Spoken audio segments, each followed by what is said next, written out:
माननीय मुख्यमंत्री जी का मंशा केवल रहता है ठेकेदारों को खुश करने का। मेरा जो अपना मानना है वो ऐसे टीचरों के लिए मकान बनवाएंगे।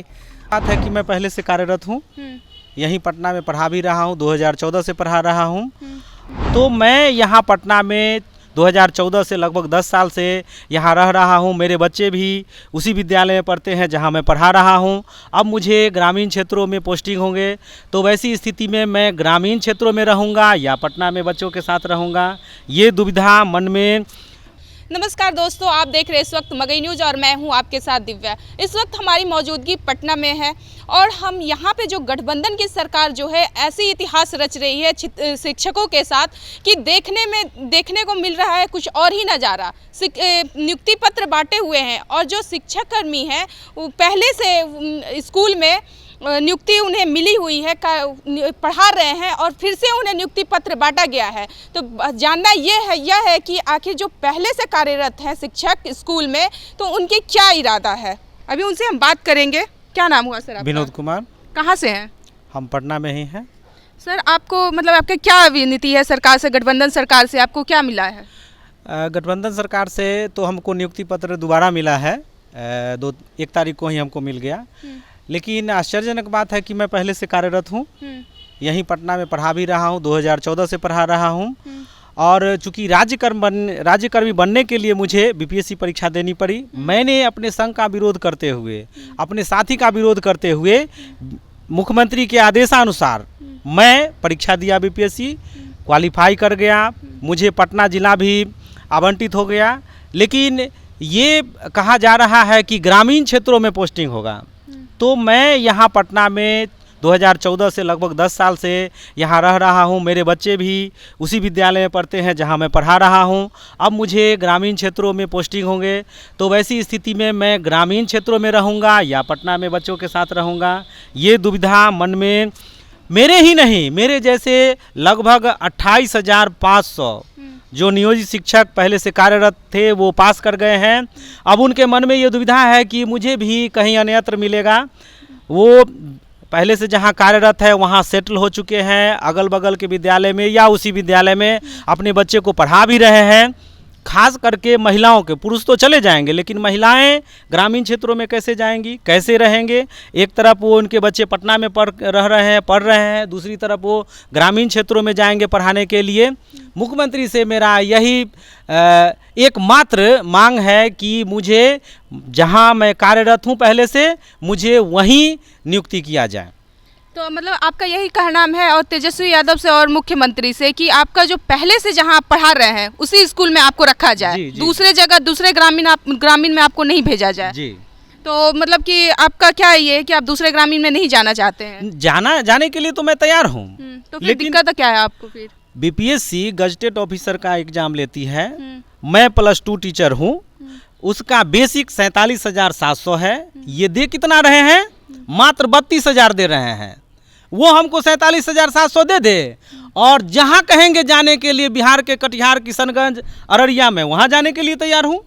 तो वैसा तो नीतीश कुमार ये भी घोषणा किए हैं कि जहाँ टीचर लोगों की, शिक्षकों की रहेगी कार्यरत, वहाँ पर आवास भी उनको दी जाएगी। अरे भाई, उतना हम क्यों, उनके दिमाग में ये बात नहीं आ रही है क्या कि जो पहले जहाँ से है वहीं देने में क्या दिक्कत है? आवास देंगे, आवास क्या अभी मिल जाएगा? उनको बनाया हुआ है, ये पहले से निर्माण करके रखे हुए हैं सभी के लिए। 1,20,000 के लिए ग्रामीण क्षेत्रों में कहाँ मकान बना कर रखे हुए हैं, जरा बताएं वो हमको। क्या पता उनके मन में हो, कहीं सोच विचार के रखे हो, क्योंकि वो तो कुछ भी करते हैं। ऐसी कोई उनके मन में विचार नहीं है, उनका इरादा कुछ और ही है। अच्छा, क्या इरादा है उनका? वो समझ सकते हैं कि उनका इरादा क्या है, मैं व्याख्या नहीं करना चाहूँगा। अच्छा, तो देखिए अभी और यहाँ पे है हमारे साथ मौजूदगी अभी है, यहाँ पे हमारे साथ हैं हेमंत कुमार जी, महासचिव हैं, प्रदेश के प्रवक्ता हैं। सर आपका स्वागत है हमारे चैनल में। क्या कहना है सर आपका, जो ये गठबंधन का सरकार है, नीतीश कुमार जो ये गेम रच रहे हैं शिक्षकों के साथ, इस मुद्दे पे आपका क्या कहना है?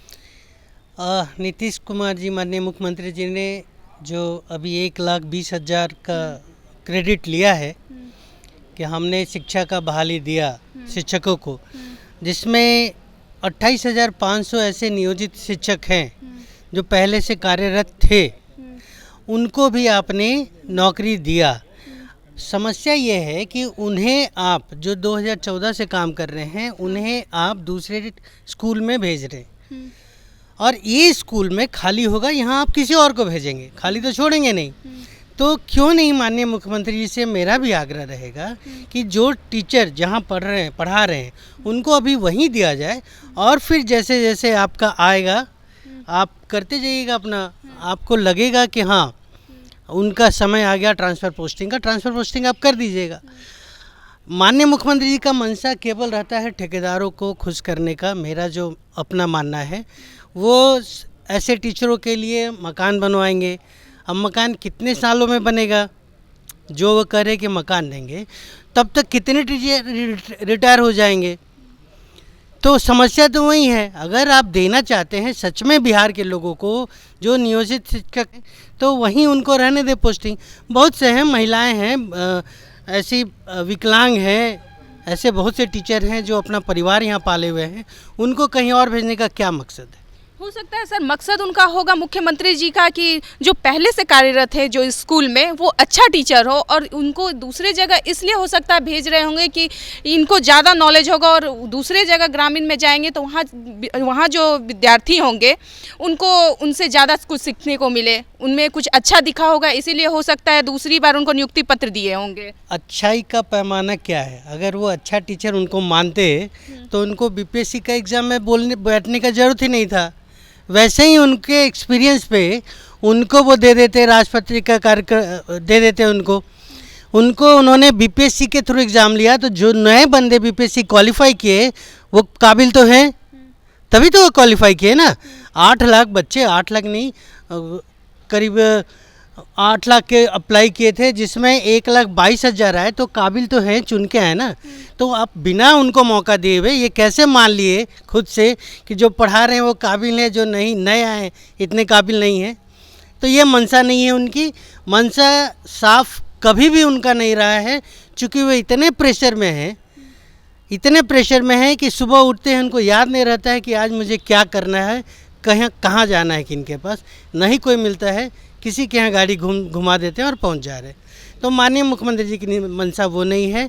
यहाँ शिक्षकों को जो चाहते हैं, ईमानदारी से काम कर रहे हैं, पढ़ाई किए, उन्होंने पढ़ाया, बच्चों को क्वालिफाई किया, उसने बीपीएससी पास करके जो आए हैं वो केवल यही कह रहे हैं हमें वहीं पोस्टिंग रहने दें जहाँ हम कर रहे हैं। फिर एज पर आपका जो रहेगा शेड्यूल ट्रांसफ़र पोस्टिंग का, उसके लिए वो तैयार है, मना तो नहीं कर रहे हैं। तो देखिए इन लोगों का मंशा है कि कहने का मतलब है ये जो है हमारे जो इनको जो पहले से कार्यरत हैं जिस स्कूल में, इनका यही मंशा है, यही सरकार से विनती है कि जिस स्कूल में अभी हम पढ़ा रहे हैं वहीं पर हमें रहने दें, दूसरे स्कूल में अभी दूसरे ग्रामीण क्षेत्र में ना जाने दें। तो सरकार से हमारी यही विनम्र निवेदन है कि इनकी गुहार जो है आप ज़रूर सुने और आप लोगों की क्या राय विचार है हमारी वीडियो के माध्यम से ज़रूर बताइएगा। धन्यवाद।